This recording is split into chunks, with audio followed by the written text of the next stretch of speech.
right. Hey guys, what's going on? Feeling good this morning.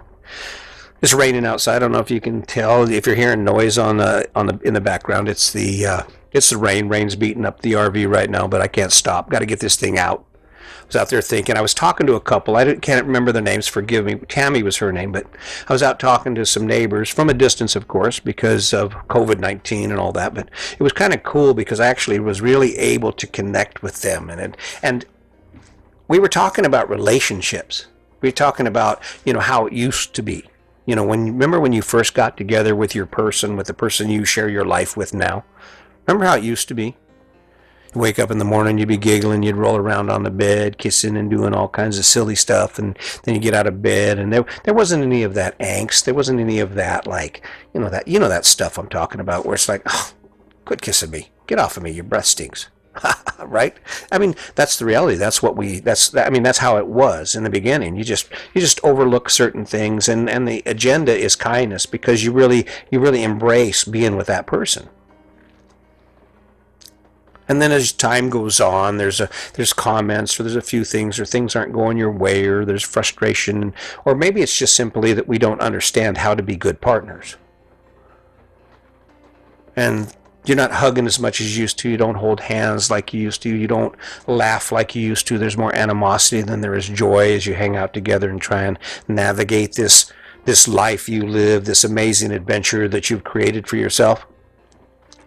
How do you get it back to where it was? How do you get it back to that point where you're like excited and energized when you see them? You wake up feeling genuine kindness and focused kindness at them when you see them. Be pretty cool, wouldn't it? It's not really that hard. It's not as difficult as you might think. How about this? How about you try doing and being the person you were when you met them? How about you try looking at them in the same light you did when you met them? And people say, well, we change.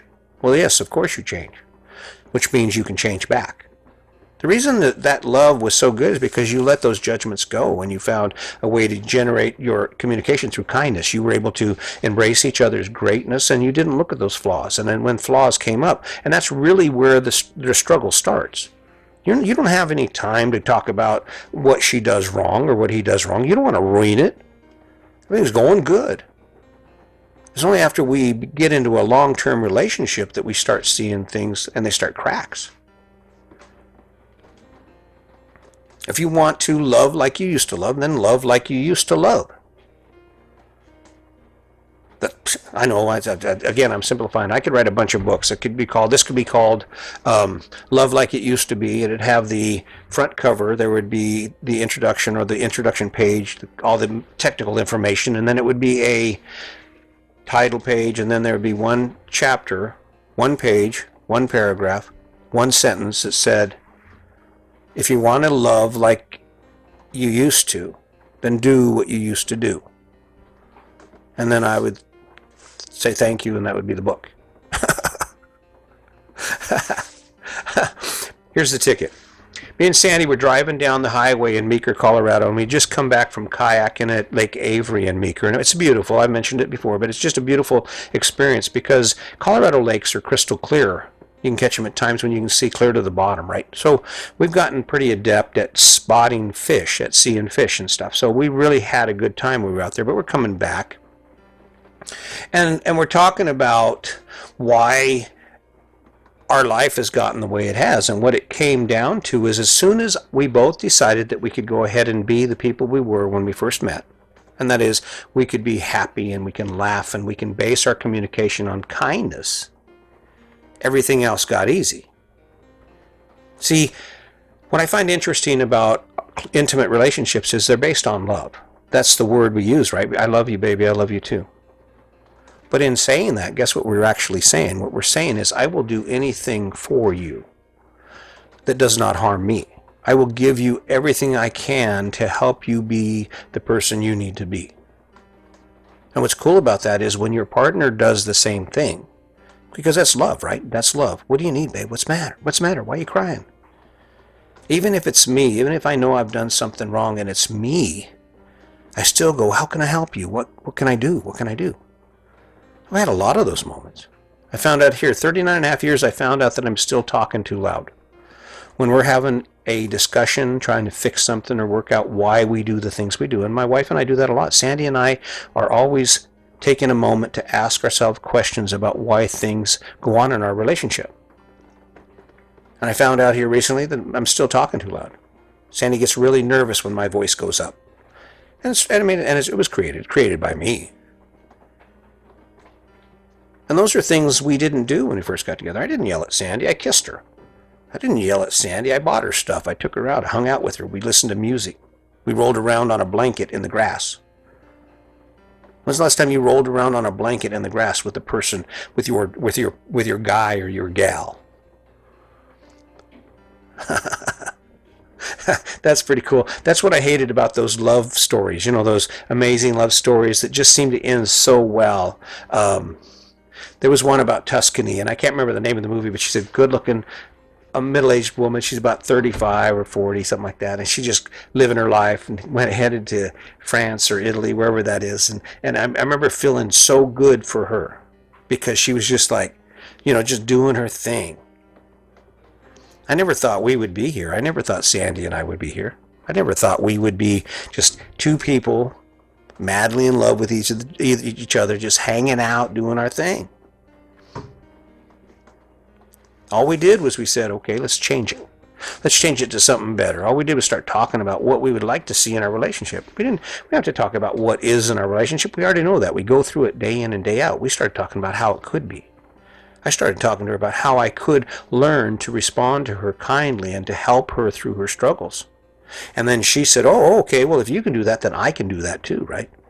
And the next thing you know, here we are. We wake up every day, and if there's an issue, we don't sweep it under the rug and let it build and leave it sitting there. No. First thing that we do is we say, hey, listen, is there an issue? Do we have something? Because this is what I felt. No yelling. Oh, I'm sorry. Did I make you feel that way? Sure. All right, how can I fix it? What do you need from me? She says, well, I don't need you to do that. And so I said, okay, well, I see it, and it's probably just residual crap. Every once in a while, we slip back into who we were. I'll work on it. I don't have to be that way. It doesn't matter. We're doing our thing, right? Yeah. That's how it gets there. That's how it goes from wherever it is right now, where you're laying in bed at night and half the time you got your arms crossed because you really want to be close to him, but he's such a butthead sometimes. You really want her to just come over and just hug you. But she just, every time it starts, you say something or she's just mad at you all the time. Ugh, it's too much work. Too much work. Scratch their back until they go to sleep. Just say, I'm in it. Ain't got time for hating. Ain't got time for hating. You want your love to be like it used to be, then go where it used to be. Be the person you used to be. Do the things you used to do. And it will generate that feeling in you because you're going to be connected to something. Your time is going to be consumed by something. That doesn't matter how much time you have. You will fill your day up. You will fill your life up with things that you think are important. I can't think of anything more important than stepping up and saying, okay, let's make this better. Let's make this better, baby. What do you think? You know what? I haven't been that great of a husband, but we're going to make this better, okay? And we're going to keep talking, and we're going to keep playing, and we're going to keep trying things until one day you wake up and you're like, damn, that was good. I don't know how else to explain it, man. I don't know how else to explain it. I hope you will continue to jump in here with me. I'm really trying to work on this thing. I'm really trying to make sure that I'm not boring the hell out of you. But this is really the truth. It's really the truth. The only reason that our lives look like they do is because we've allowed ourselves to become distracted. We've allowed ourselves to become distracted by all kinds of things that don't actually matter to us. Sure, we exercise our rights and we can do all the things we need to do. But we can't let the things that are most important to us in our life fall away because of it. Sure, you're getting older. That's the biggest struggle Sandy and I have. We're getting older.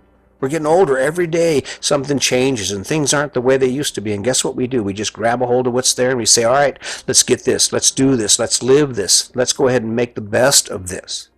Because that's really all you got. So keep that in mind. Thank you for showing up every day. I'm cutting this in kind of short because I think I've said enough.